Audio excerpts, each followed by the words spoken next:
Alright mga katropa, yan, good afternoon o good evening. Nag-jogging na naman tayo mga katropa. Alright, so 10 kilometers tayo ngayon mga katropa. Maganda yung panahon, malakas yung hangin kaya mabilis matuyo yung pawis. Magandang laban pero hindi natin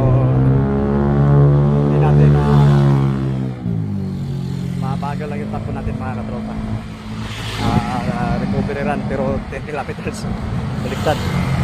Kaya lang tayo nag 5K saka naman tayo nag sprint ng takbo, so okay lang yan. So yun mga katropa, maraming salamat dahil patuloy na pagsuporta. So yun mga katropa, hanggang sa susunod mga katropa. At stay fit lang palagi mga katropa. Panatili natin na mag-exercise para malayo tayo sa anumang sakit mga katropa. Alright, Gabit Time Vlog. See you my next vlog mga katropa.